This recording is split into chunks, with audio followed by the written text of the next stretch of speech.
Selamat datang di dunia kerja paling ekstrim di Indonesia, di mana masa percobaan alias probation tidak berakhir dengan pengangkatan karyawan tetap, tapi malah ancaman tiang gantungan.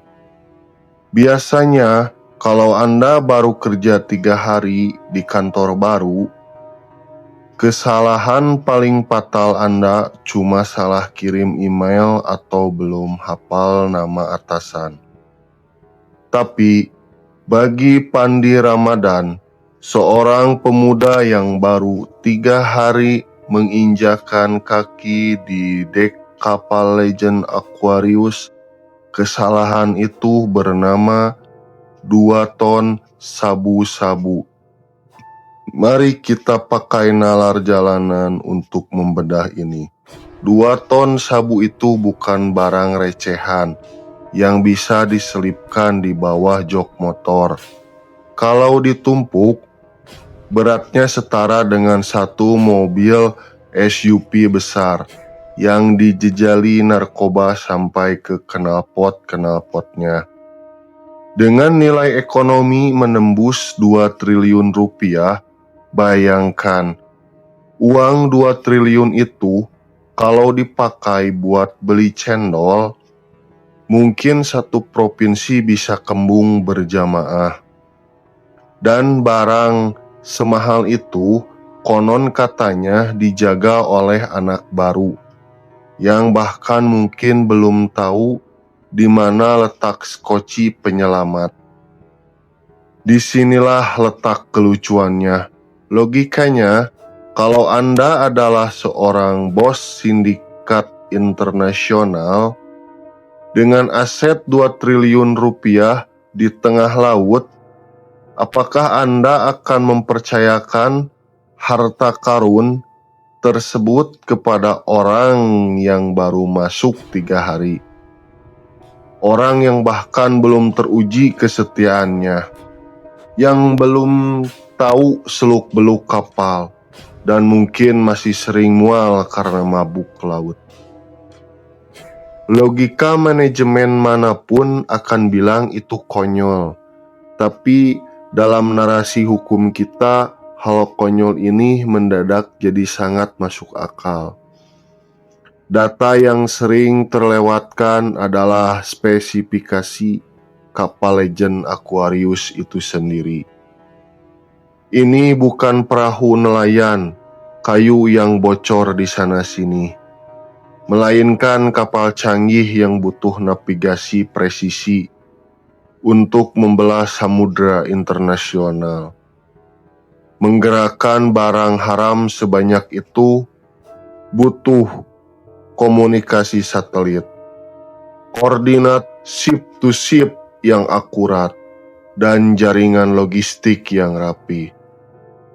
Membayangkan seorang ABK magang sebagai otak atau penanggung jawab utamanya itu ibarat menuduh seorang office boy baru sebagai dalang pencucian uang di sebuah bank besar.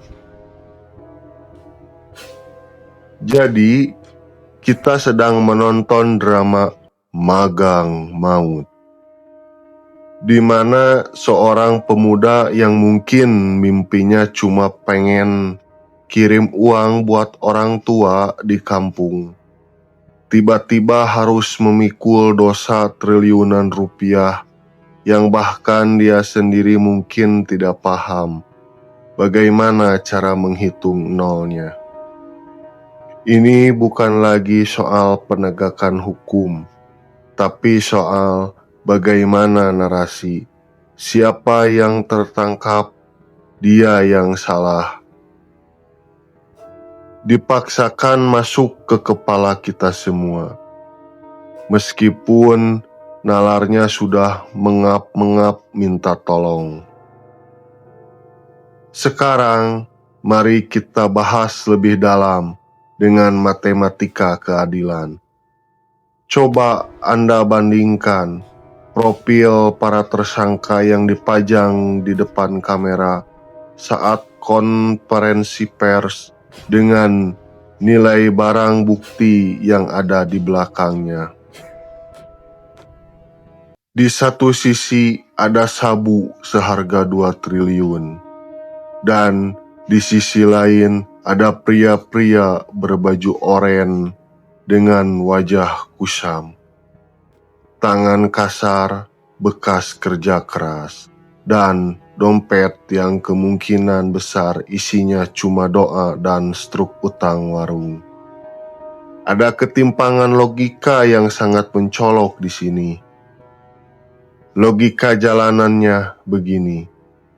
Di bisnis legal manapun, pemilik modal triliunan tidak akan pernah mau tangannya basah atau kena matahari langsung di tengah laut.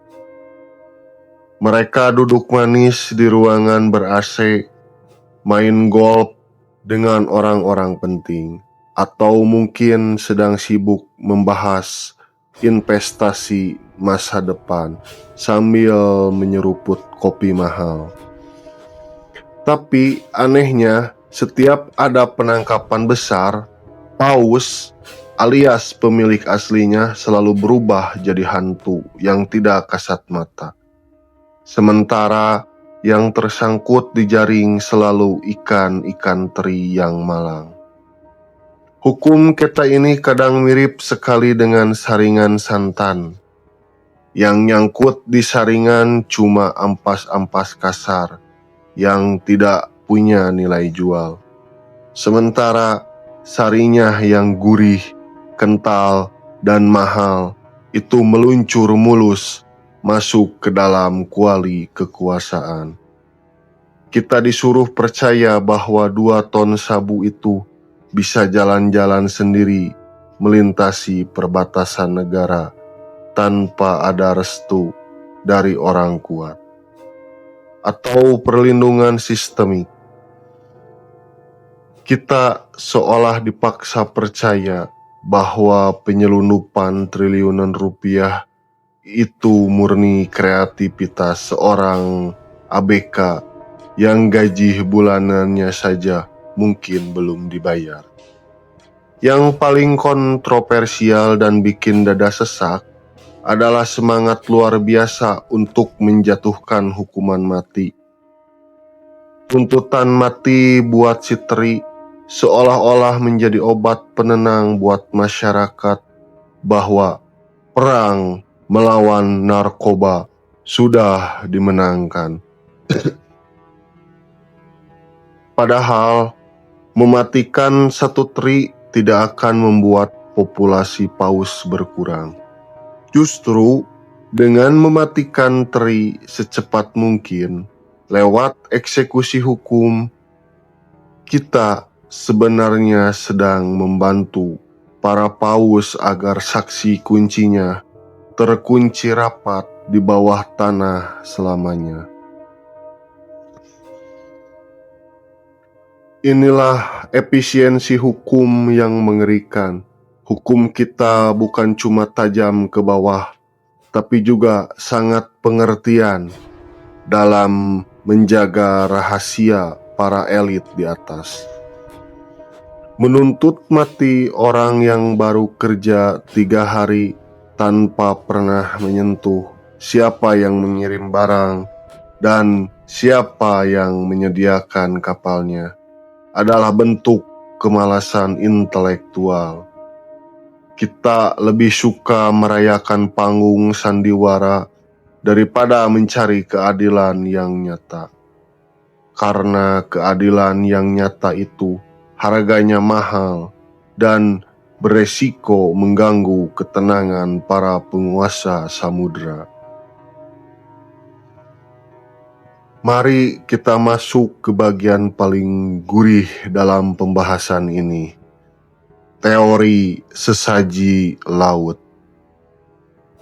Dalam dunia hitam internasional ada strategi klasik yang dikenal sebagai controlled sacrifice atau pengorbanan yang sudah diatur. Coba pakai nalar ini. Kenapa kapal sebesar itu bisa begitu mudah terdeteksi di koordinat tertentu. Kadang satu kapal berisi 2 ton harus dikorbankan agar 10 kapal lainnya yang membawa 20 ton bisa melenggang tenang masuk ke pelabuhan-pelabuhan tikus tanpa gangguan sedikit pun. Dalam skenario ini, si ABK magang bukan cuma karyawan, dia adalah biaya operasional atau sesaji yang dilempar ke daratan.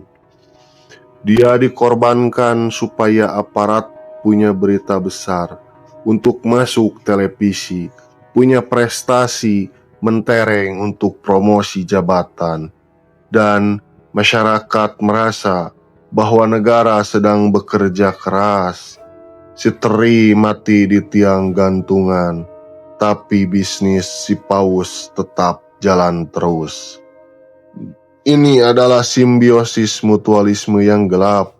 Aparat dapat nama, gembong narkoba dapat privasi untuk pengiriman berikutnya.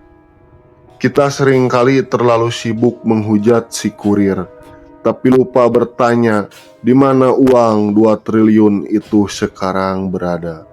Uang sebanyak itu tidak mungkin disimpan di bawah kasur kapal atau di rekening bank atas nama ABK. Uang itu mengalir melalui sistem perbankan yang rumit, dicuci lewat berbagai bisnis properti atau investasi bodong, dan kemungkinan besar singgah di meja-meja kekuasaan yang nampak bersih dan suci. Tapi anehnya, pelacakan aliran dana alias follow the money selalu mendadak macet kalau sudah mulai mendekati area-area basah. Tragisnya, narasi yang dibangun di media selalu sama. Ini soal moralitas si miskin yang serakah ingin cepat kaya. Padahal kalau kita mau jujur menggunakan nalar, ini adalah soal sistem yang membiarkan si kaya tetap tak tersentuh, sementara si miskin dijadikan tameng peluru. Menghukum mati orang yang hanya menjalankan perintah tanpa mengejar siapa yang memberikan perintah adalah sebuah kegagalan nalar yang sangat besar. Kita sedang memotong ujung kuku saat yang sakit sebenarnya adalah seluruh organ dalamnya. Jadi buat Anda yang sedang berjuang mencari nafkah di luar sana, tetaplah waspada.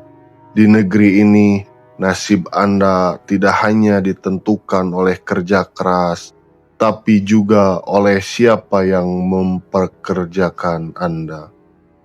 Hati-hati, jangan sampai semangat yang penting kerja malah menjerumuskan Anda menjadi sesaji berikutnya di panggung sandiwara hukum kita. Karena terkadang keadilan itu hanyalah barang mewah yang tidak mampu dibeli oleh para buruh kasar yang nasibnya sudah ditentukan. Bahkan belum mereka sempat membela diri. Sebab hidup butuh nalar, bukan sekedar kabar. Salam logika jalanan.